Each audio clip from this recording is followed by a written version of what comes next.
복음의 확실한 인생의 답을 얻는 축복의 시간이 되게 하옵소서. 예수님 이름으로 기도드리옵나이다. 아멘.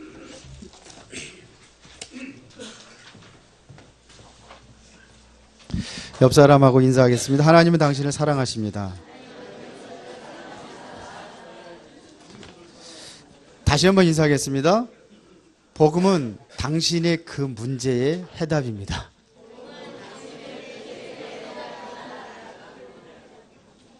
안 믿으시는 것 같아요? 오늘은 복음은 인생의 전환점이다 그랬습니다. 여러분들의 인생에 오늘 정말 이 전환점을 맞이하시길 바랍니다. 그러려면 먼저 여러분들이 복음이 인생의 모든 완벽한 답이라는 것을 여러분들이 나와야지만이 전환점을 맞이할 수 있습니다. 여러분들의 그 문제의 해답이 뭐냐? 복음입니다. 맞아요. 그렇죠? 그래서 복음은 최고의 가치 있는 것이다 이거예요. 바울이 세상의 모든 것을 다 배설물로 여긴다고 하는 것은 이 복음을 발견하고부터입니다. 여러분들이 한번 인생 스토리를 한번 생각을 해보세요. 저의 인생 스토리가 있어요. 그게 뭐냐면요, 제가 복음을 알지 못하고 하나님을 알지 못하고 살았던 불신자 생활을 할 때가 있습니다. 불신자 생활을 할 때가 있었어요. 그때는 부모님들이 우상숭배하니까 우상숭배 속에 같이 들어가고, 그러다 보니까는 정신적으로 육신적으로 계속 문제가 오고, 이게 결국은 뭐냐, 내가 내세 문제로 인해서 지옥 간다는 사실도 모르고, 그것이 또 우리 자녀들에게 또 그렇게 연결이 되고, 이렇게 될 수밖에 없었죠. 이게 불신자 생활입니다. 우리 집안이 비참하게 망했던 집안이에요. 제가 중학교 2학년 때 자살까지 생각을 할 정도로 엄청나게 심하게 망했던 그런 가정 가문입니다. 한번 몰락하기 시작하니까요, 우리 아버지 성황당 나무비고 다리가 마비되고, 우리 큰형님 간암이 돌아가셔 죽게 되고, 끊임없는 문제들이 왔어요. 우리 또 둘째 형님 뭐냐면 혈서 유서 써놓고 집 나가고, 복잡한 그런 가정과 가문의 그런 재앙들이 몰아닥치는 것을 견딜 수 없는 그러한 시대가 있었습니다. 그러다가 이제는 뭐냐, 그러면 하나님이라도 믿어보자 그래서 이제 교회 다니던 생활이 있었습니다. 그런데 저는 열심히 특심이 돼가지고 열심히 다녔거든요. 윤석만 청년은 참 믿음이 좋아. 이 소리를 듣고 나니까는 믿음 좋다는 소리를 들었으니까 다른 사람 실망시키지 않기 위해서 더 열심히 했어요. 새벽 예배도 다니고, 그 머나먼 길, 때로는 교회에서 철야 기도하고, 늘 그렇게 살았어요. 굉장히 열심히 했습니다. 그러다가 이제 목사가 돼야 된다는 사람들이 계속 얘기가 들어와가지고 그걸 무시했는데, 어느 날 나도 모르게 목사가 됐어요. 그런데 그때 내 생활을 보면은 완전히 열심히 했던 종교 생활에 빠져 있었다는 것을 알 수 있었습니다. 바울이 그랬거든요. 바울이 복음을 알지 못했을 적에는 종교 생활했습니다. 조금 이따가 좀 살펴보도록 하겠습니다. 그러다가 이제는 뭐냐면, 내가 뭐가 이해가 됐냐면, 예수 그리스도가 왜 복음인지 이게 들려진 거예요. 이게 들려지고 나서 내 인생에 다시 점검이 되고, 내 인생에 새로운 기획을 하게 되고, 복음 안에서 그렇게 시작이 된 거예요. 그러니까 뭐가 보이느냐 하면은 하나님이 나에게 주신 비전이 보이는 거예요. 하나님이 나에게 주신 비전이 보인다니까요. 여기서 내가 해야 될 일이 뭔가를, 하나님 나를 부르셔서 하고자 하시는 하나님의 일이 뭔가를 보기 시작했어요. 이때부터 이게 보여지는 거예요. 그래서 지금 계속 기도하면서 뭐냐면 2017년도가 아니라 내년이 보여요. 내년이 내가 무엇을 해야 될 것인가, 이것도 보여요. 그래서 3년 계획을 했거든요. 앞으로 30년 이후, 100년 이후, 목사님 욕심도 많아요. 100년이 넘으면 몇 살인데 그때까지 살 수 있어요? 그러니까 나의 비전이에요. 내가 가도 내 후대들을 통해서 또 여러분들의 또한 그 우리 후대들을 통해서 무슨 일을 해야 되겠구나. 이게 보여지는 거예요. 이게 복음입니다. 복음을 알고 나서.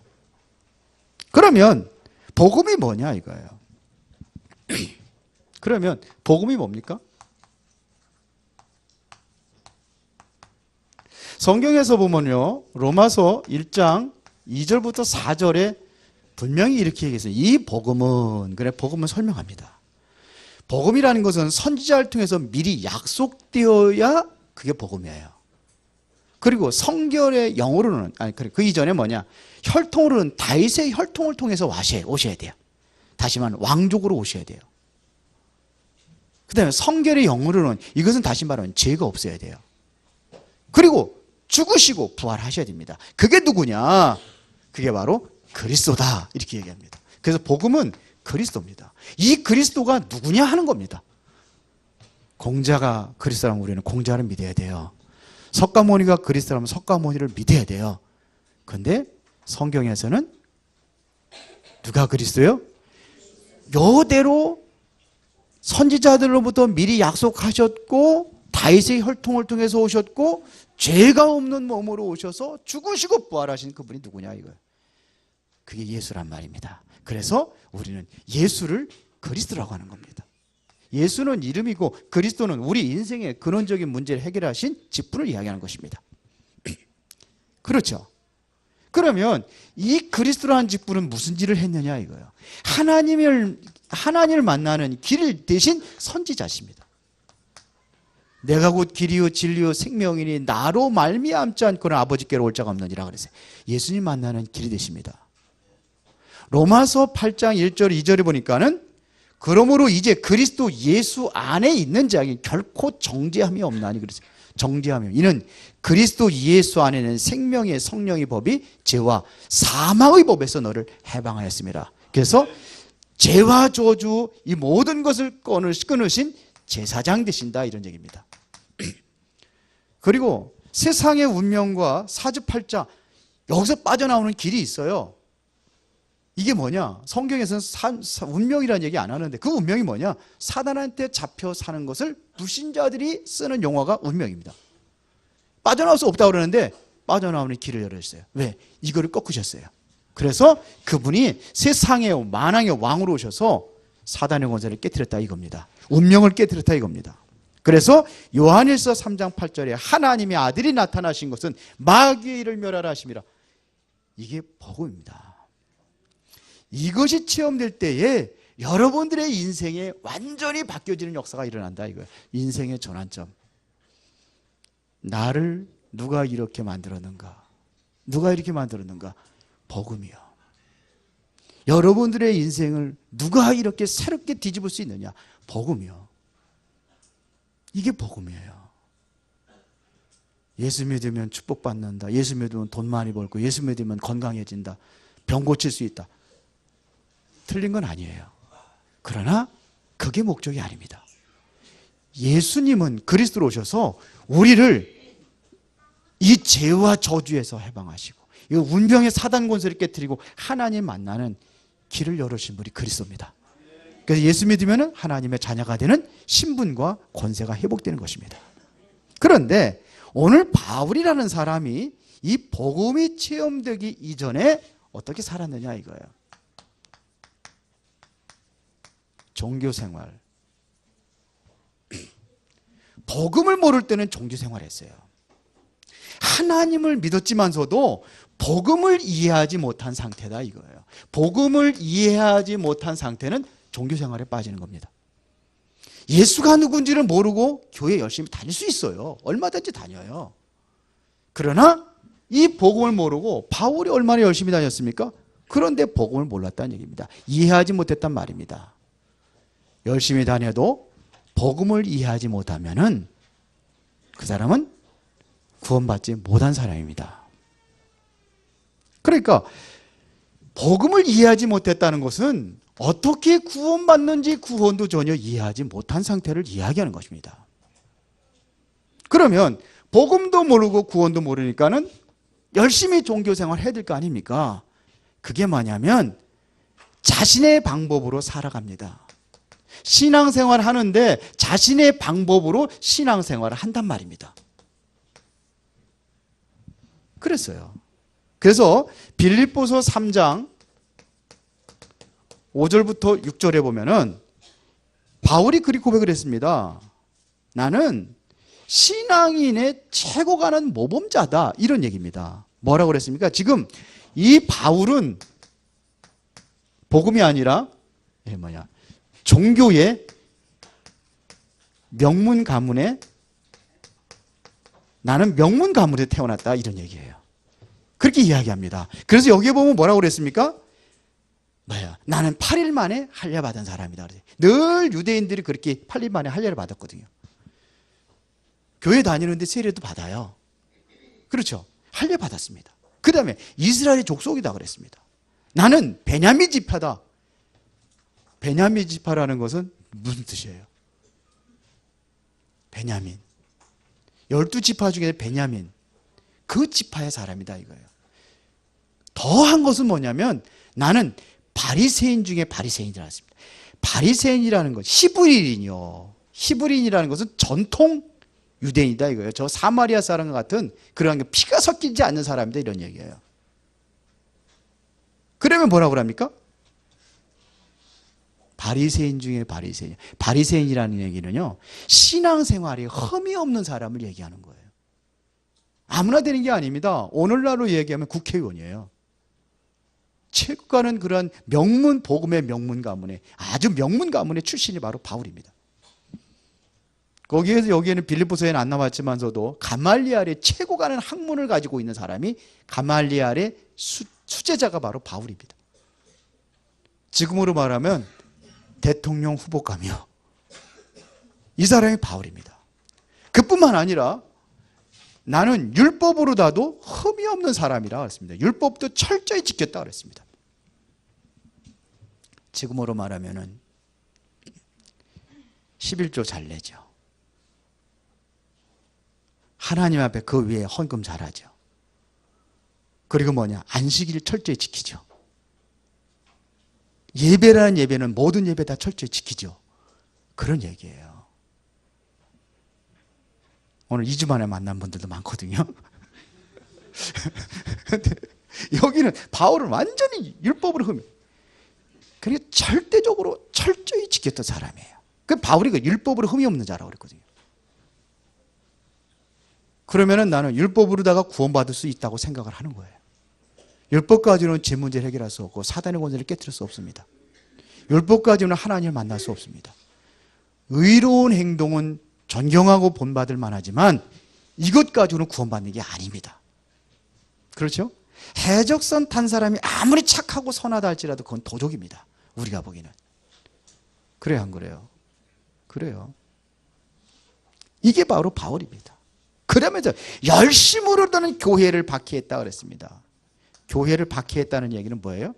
그동안에는 최고가의 신앙이다 이겁니다. 절대적으로 나만 신앙생활 잘하면 되지 이게 아니었다는 얘기입니다.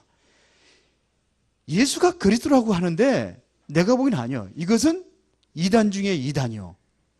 그러니까 이거는 없애버려야 되는 거예요. 거기에 앞장섰던 사람이 바로 바울이다 이거예요. 그걸 자랑을 한 거예요.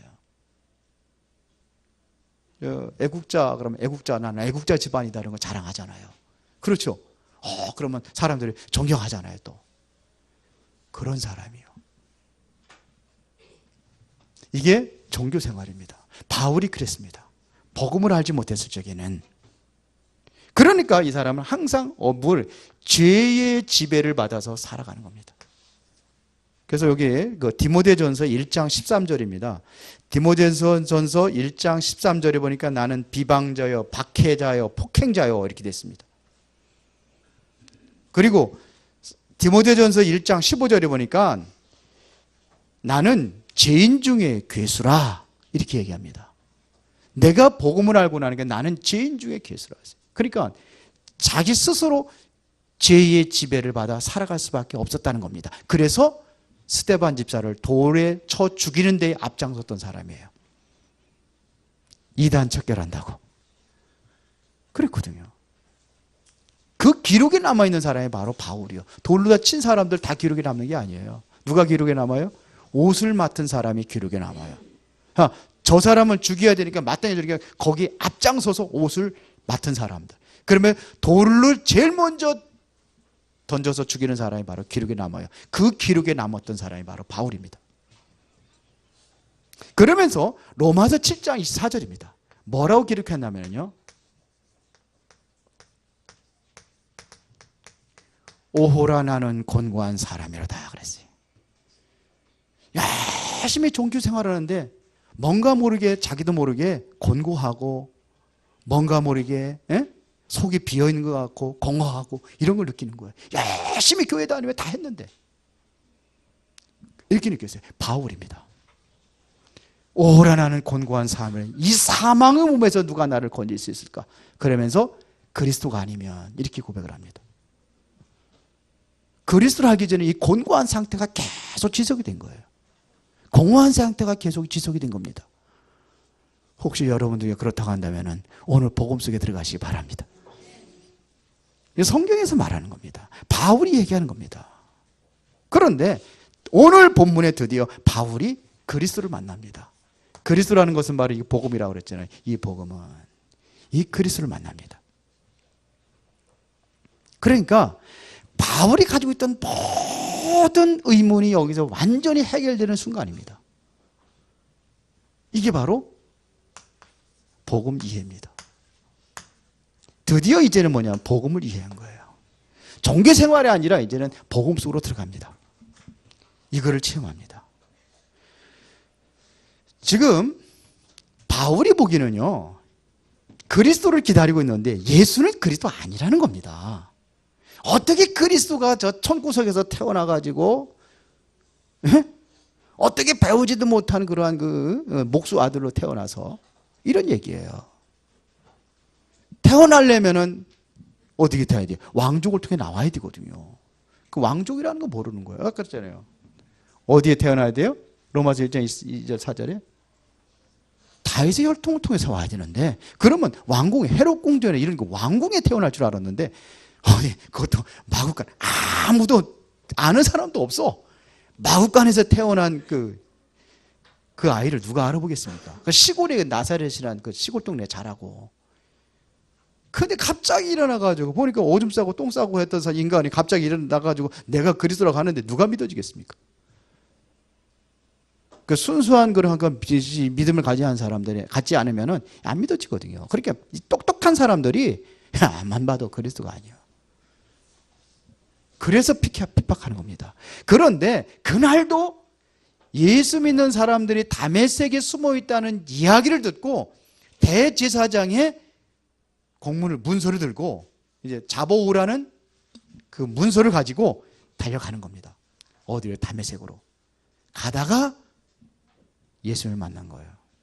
갑자기 강한 빛이 드러나면서 우레와 같은 소리가 들리는데 사울아 사울아 네가 어찌하여 나를 핍박하느냐, 이 소리를 들은 거예요. 바울이 생각하기는 전혀가 이해한 거래요.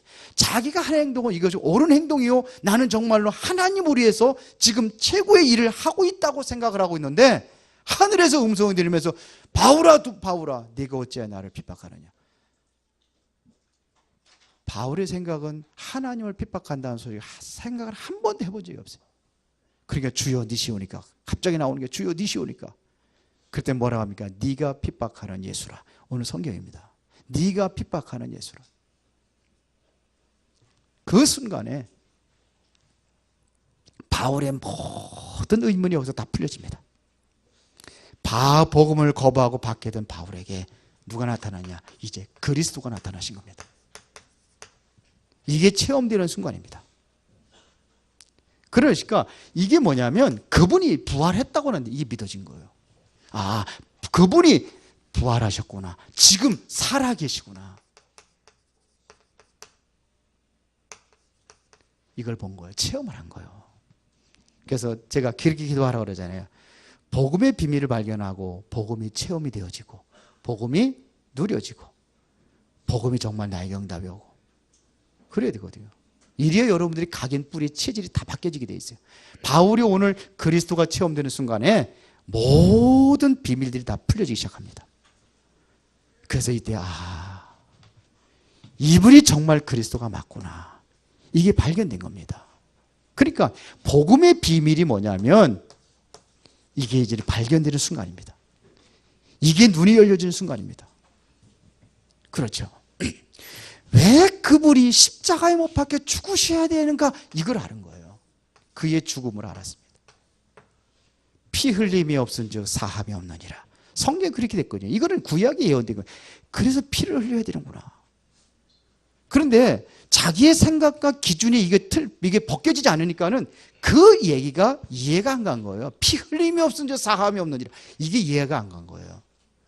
늘 바울의 생각은 어떤 생각이냐면 최고의 왕궁의 자리에서 그렇게 호화스러운 모습으로 올 줄 알았는데 이거는 소문도 없었어요. 어디서 태어났는데 어디서 자랐는지 모르게 시골 청년이 와가지고 그리스도라고 하니까 안 믿어진 거예요. 여러분들 같으면 믿어지겠어요? 안 믿어지죠. 그러니까 비참하게 죽여버린 거예요. 그리스도가 아니라고 죽인 거예요. 그런데 이게 언제 있었습니까? 피 흘리면 이제 사함이 아니라.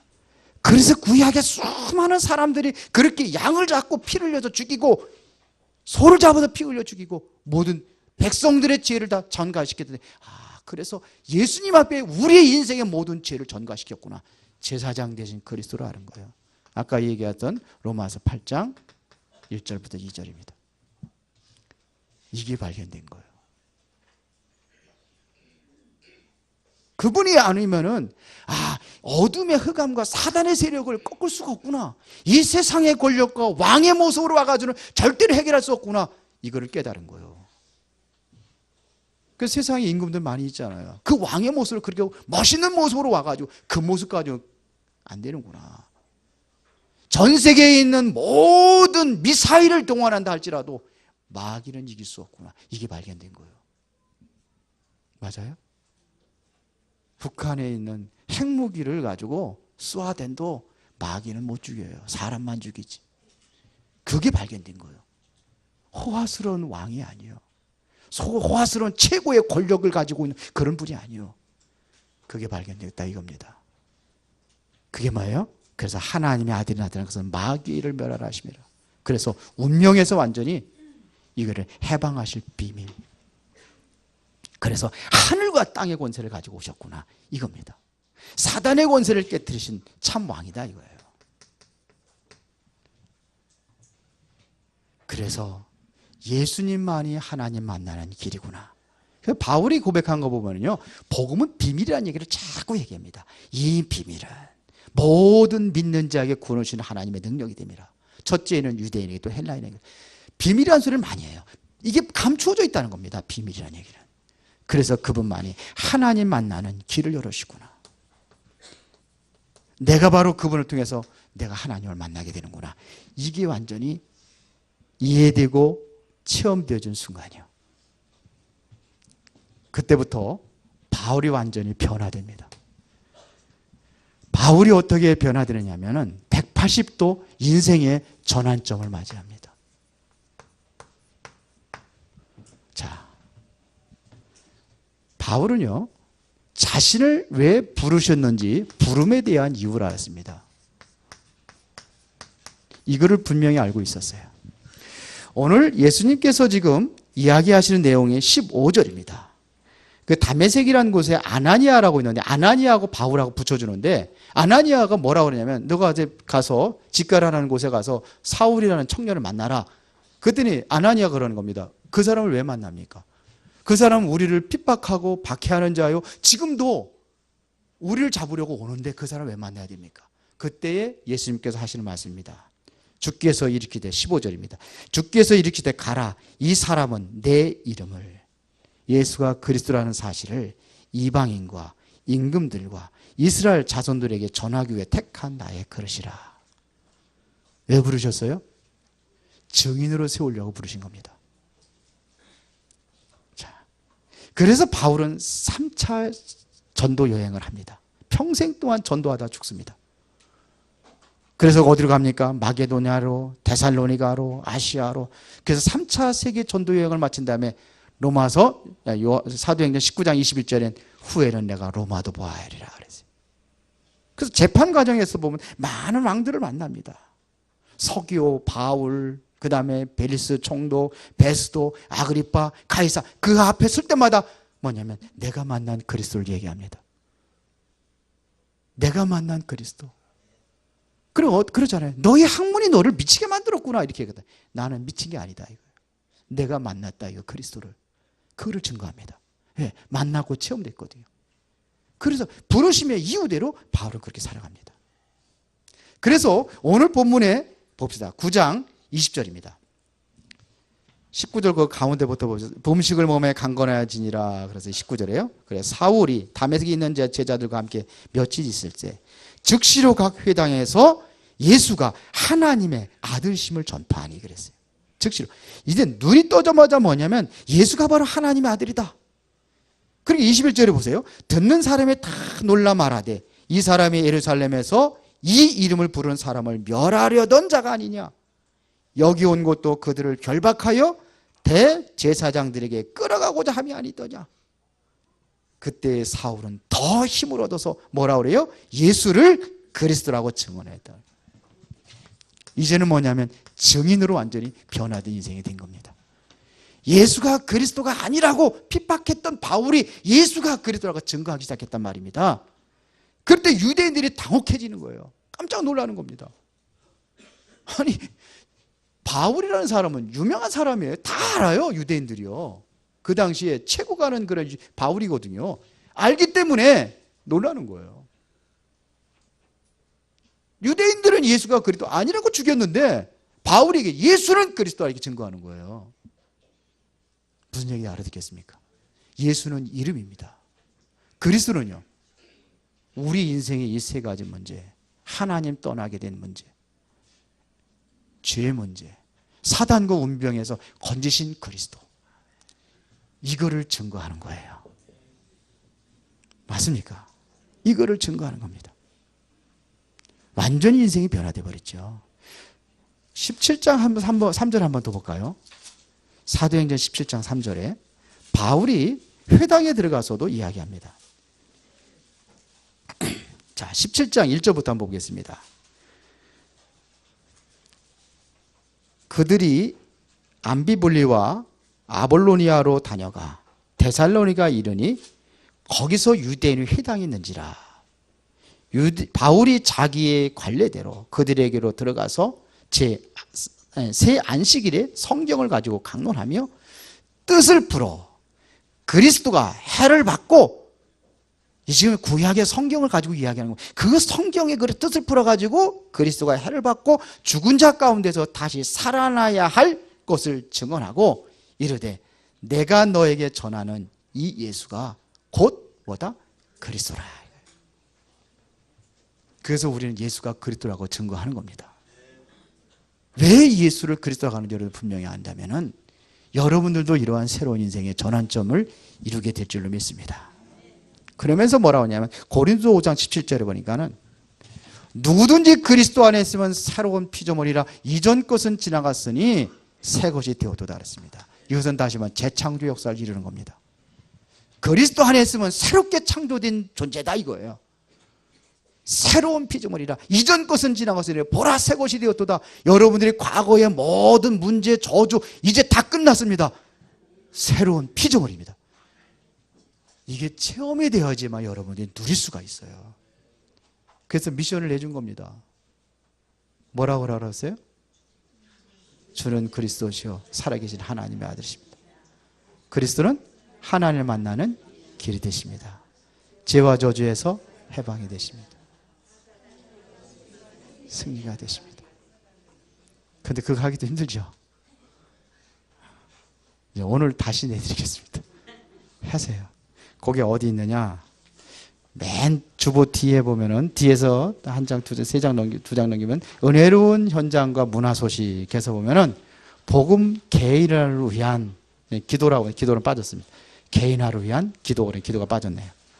그래서 1단계입니다. 1단계 그거 하시면 돼요. 가지고 가서 해보세요. 정말 해보세요. 그런데 잘 안 되거든요. 왜 안 되느냐? 원래 체질이 기도하는 체질이 아니라 요거 5번 하면은 1분이면 다 끝나요. 그런데 하루에 1분도 투자를 못 해요. 그래서 어찌 그리스도를 누릴 수가 있겠습니까? 아무리 최고의 보화요 보배로운 것이라 할지라도 내가 사용하지 않으면 절대로 누릴 수 없습니다. 구슬이 서말이라도 껴야 보배요. 부뚜막에 소금도 그런 거요. 이제 안 했는데 지금부터 하시면 됩니다. 하라는 대로 해보세요. 중직자들은 앞으로 지금 나가고 있는데요. 먼저 나가고 있는데 지금부터 해보세요. 주는 그리스도시요 살아계신 하나님의 아들이십니다. 그리스도는 하나님을 만나는 길이 되십니다. 죄와 저주에서 해방이 되십니다.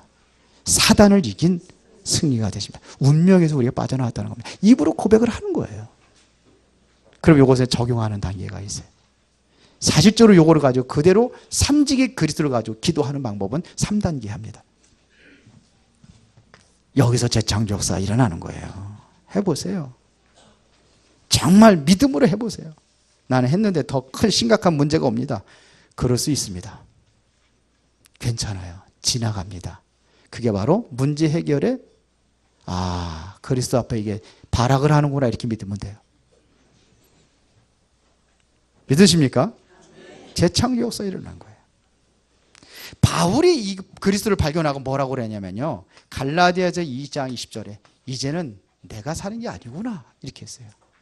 나는 그리스도와 함께 십자가에 못 박혔나니 그전에 이제는 내가 사는 것이 아니요 내 안에 그리스도가 사시는 거구나.